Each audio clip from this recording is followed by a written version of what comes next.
Yo, what's up guys? It's Noah here. In today's video, I'm going to be talking through a couple player props I like on Prizepicks for tonight's NBA slate on Friday, April the 28th. We do have two games tonight. We got Game 6 of the Warriors and Kings series, and we got Game 6 of the Lakers and Grizzlies series. So a little two-game slate. I decided not to make a video for Thursday just because we only had one game on Thursday. We had the Celtics and Hawks game. We've been doing really well with our Prizepicks plays lately, and I didn't want to have a chance to potentially ruin our streak, our little winning streak we've been on, trying to force plays for a two-game slate. I did still give out two plays for that game. I gave those out over on Patreon. We'll have to see how those do. Right now, at the time I'm making this video, that Celtics Hawks game on Thursday night hasn't even started yet, so I'm making this video like on Thursday afternoon. Just figured I'd go ahead and get some early plays up for this Friday slate. Got two fantasy score props I do like for these Friday games. We have a lot of props already posted. Pretty much the full board is already up. We still don't have I don't think we have field goal attempted. Yeah, we don't have field goal attempted and dunks and stuff like that, but got all the points props, rebounds, assists, fantasy scores, and again, I got two fantasy score props I like for these Friday games. So we're going to talk through these two plays, guys. We're going to share why I like them. Before we do get started, though, breaking down the plays, as always, if you guys enjoy these Prizepicks videos, if they do help you out, make sure you hit that like button down below. Make sure you hit that subscribe button if you have not yet. And if you guys are new to Prizepicks, if you've never checked them out before, you can sign up and use my promo code Noah. If you do look at the bottom of the screen, when you sign up for Prizepicks with my promo code, you will get your first deposit matched up to $100. So be sure to check them out, sign up, use that code. When you make a deposit, you'll basically get your first deposit doubled up to $100. So you deposit $50, you'll get an additional $50 to play with. You deposit $100, you'll get an additional $100 to play with. And you can tell the picks I give out in this video. You can take a look at the board yourself and see if there's any props that you like. But again, make sure you guys sign up, use that code Noah. When you do, you'll get your first deposit matched up to $100. And I do want to recap our plays from our last video. So the last video we made was on Wednesday. And once again, on Wednesday, we cashed both the two plays that we gave out. So hopefully you guys did tail those two picks. We took the over on Ja Morant's fantasy score. Ja Morant had a really good game, came through for us. We took his over 48.5 fantasy score, and I think he finished with a little bit over, I think he had 54, 55 fantasy points. It was a little bit of a sweat because we needed 2 fantasy points from Ja heading into the fourth quarter. The game was kind of getting out of hand, but the Lakers were able to at least make it competitive enough so that Ja subbed back in. Went over his fantasy score. That play cashed, and then the other play that we took was Giannis, his over fantasy score, which was at 54, and that one was definitely sweaty because Giannis, he actually had a pretty good game. He had, heading into the fourth quarter, he had 30 points and 15 rebounds, but he only had a few assists. He had no steals, no blocks, and he had 6 turnovers. So it was a really weird game from Giannis. He had, if you would have looked at his box score, and not looked at that and not looked at the steals and blocks category, you would have thought he would have easily went over. But the fact that he had no steals, no blocks, and he had so many turnovers, which that made it so much of a sweat. But we needed overtime to get there because Giannis at the end of regulation had 50 fantasy points. We needed 5 fantasy points from him. We got lucky though. Jimmy Butler made a clutch layup, sent the game to overtime, and Giannis wound up going over his fantasy score in overtime to cash that pick for us. So been doing really well with these Prizepicks plays lately. Hopefully you guys have been tailing. We've cashed every play this week. Monday hit both of our plays, Tuesday hit both of our plays, on Wednesday, and again I didn't make a video for Thursday, but we're back for Friday on a 6-0 run. Hopefully we can make it an 8-0 run after today. So let's talk through the two picks I like for Friday night, and the first one that we're going to talk about is going to be Malik Monk, his fantasy score line of 26.5. I do like the over here for Malik Monk. We've seen Malik Monk play really well in this series. You look at the 5 games played in this series, he has gone over this fantasy score line in 4 out of those 5 games. And if you look at his minutes, which I think is one of the main reasons I like this play, Malik Monk has played really good minutes so far in this series. Even the game that he really struggled, so that game, it was game 3 where he only scored 13 fantasy points. He shot terribly in that game. He shot 1 for 9 from the field and 0 for 4 from 3. Even with him playing so poorly, he still got to 25 minutes in that game. But the prior games to that, game 1, 29 minutes, 31 minutes in game 2.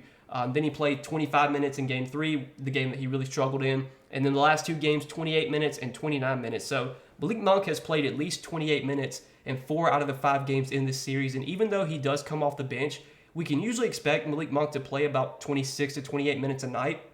And he has been in the closing lineup, I'm pretty sure, in every game so far in this series. So when it gets down to the fourth quarter and crunch time, Malik Monk is usually going to be out there, and we're seeing him play a lot more than Kevin Huerter. He was eating into Keegan Murray's minutes the first few games. Keegan Murray's been playing more minutes lately, but we're seeing Kevin Huerter lose minutes to Malik Monk. So I think they really like Malik Monk's offense off the bench. He's a guy that can just provide a spark, and he's a good fantasy producer. You look at Malik Monk this season with the Kings. He's averaged over a fantasy point per minute. He's a 1.04 fantasy point per minute player. And if we expect him to play like 26, 27, 28 minutes, I feel like this fantasy score line is a little bit too low for a guy that averages over a fantasy point per minute. You take a look at the regular season, in the 13 games played where Malik Monk saw at least 28 minutes, he went over this fantasy score line in 10 out of those 13 games. So there was only 3 games during the regular season where Malik Monk played 28 minutes and did not get 26.5 fantasy score. One of those games against Brooklyn, he shot 3 for 11. Another game against Milwaukee, he shot 7 for 19. And then there was a game against Orlando, he shot 5 for 10, didn't get to this fantasy score. But 2 of the 3 games where he went under, he barely went under, and both those games were very poor shooting games for Malik Monk. Unless he goes out there and shoots like 2 for 12 or something, we can usually expect Malik Monk to go over this fantasy score line when he plays 28, 29, 30 minutes. He has been a guy that has shown he can do more than just score. Obviously, Malik Monk is a really good scorer. He's a really good shooter, but he's been a guy that can rebound. His rebounds have been pretty good in this series. Last few games, 5, 3, 6, 3 rebounds. He's been getting assists, 3, 5, 4, 3, 2 assists. So not only can he score, but he can rebound, he can get assists. He's been getting some steals as well. Obviously, steals are kind of hard to predict, but if Malik Monk can get us 1 or 2 steals, that's huge because you do get 3 points for every block and steal that a guy gets.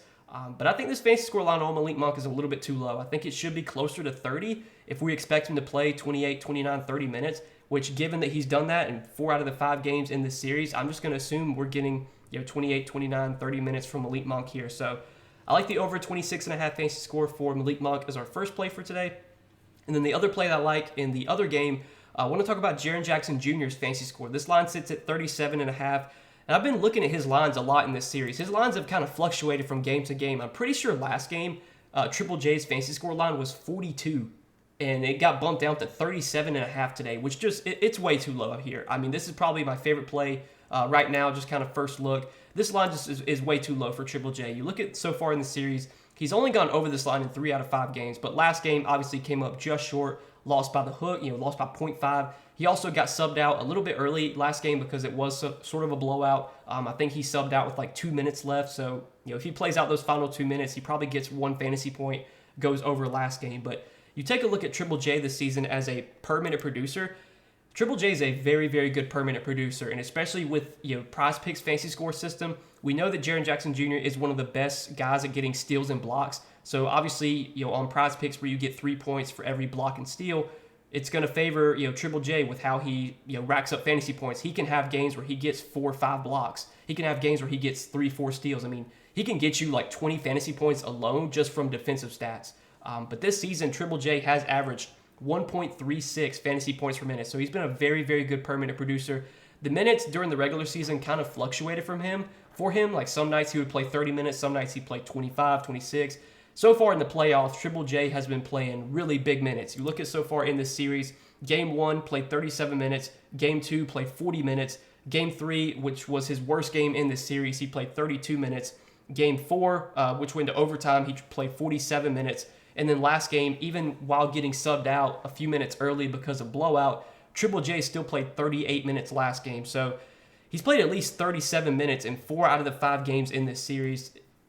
The real problem when it comes to Jaren Jackson Jr., you guys probably know this, the real problem with him is just foul trouble. He has to avoid foul trouble. He's done a fairly good job at doing that, though, so far in this series, and he's been a lot better lately at not getting into foul trouble. And I think barring random foul trouble or a random blowout, I don't think we should have to worry about blowout here. I think this should be a competitive game. Barring foul trouble, Triple J probably is going to play close to 40 minutes. This is, once again, an elimination game for the Grizzlies. They have to win this game or their season's over. So I'm thinking we're going to get 38, 39, 40 minutes from Triple J. And he's averaged 1.36 fantasy points per minute. You can just do that math. Just take his season average fantasy points per minute, 1.36, multiply it by, let's say, 36 minutes. Let's just project him for 36 minutes. That would still put him in a fantasy score line of 48.96. Now, obviously, we can't project him for that many fantasy points, but that just shows you, on average, when he plays full minutes, 36, 37, 38 minutes, with how good of a fantasy point per minute player he is, a lot of times he's going to go over this 37.5 fantasy score line. And what's crazy to me is that this line was at 42 last slate, and I almost played it last slate at 42. The fact that it's 37.5 today, maybe Prizepicks knows something I don't, but man, 37.5 just feels way too low for Triple J, especially now that he's playing really, really big minutes. I would have this line, I think this line should be 42.5. So really like this play, and I did want to mention that so far this season, if you look at the games where Triple J has played big minutes, again, during the regular season, he didn't play like huge minutes on a nightly basis, but there were 6 games during the regular season where Triple J played at least 34 minutes. He went over this fantasy score line in all 6 of those games, and the fewest fantasy points he had was against the Clippers, put up 43 fantasy points in 35 minutes. And again, so far in this series, in the 5 games he's played in this series, he's over this line in 3 out of 5. Should have probably went over it last game, but got subbed out a little bit early.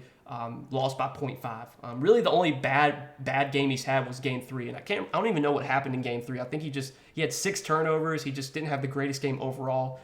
But again, with how he can score, rebound, and especially get those defensive stats, Triple J is normally a guy that is going to go over this fantasy score line when he plays close to 40 minutes, which in the playoffs he's been doing. So just stay out of foul trouble. That's really all that we need from Triple J. Just got to avoid the foul trouble. But he's been doing that lately. Hopefully he'll do that Friday night. But these are 2 picks that I do like for this Friday slate, guys. Malik Monk, more than 26.5 fantasy score, and Jaren Jackson Jr., more than 37.5 fantasy score.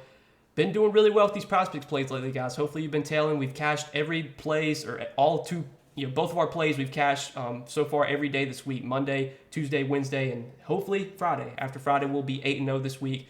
If you guys enjoy these Prizepicks videos, if you want more Prizepicks plays from me, I do give those out over on Patreon. You can check out all the Prizepicks plays I give out on Patreon. I do give a full write-up for each additional play I give out there. Not only do I usually give out a couple more NBA plays, but I also give out some MLB plays I like over on Patreon. So if you're into MLB, I do provide some MLB plays over there. Again, you can check that out. It's linked down below in the description if you are interested. But wish you guys the best of luck on this slate. Hope you guys enjoyed this video. Make sure you hit that like button down below. Hit that subscribe button as well. And if you have not signed up for Prizepicks yet, you can sign up. Again, use that promo code NOAH. When you do sign up for Prizepicks, you'll get your first deposit matched up to $100. But good luck tonight, guys. Hopefully you all enjoy your Friday night. Enjoy your weekend. Hopefully we can once again cash these 2 picks, make some money tonight. And I'll see you guys in the next video. Peace.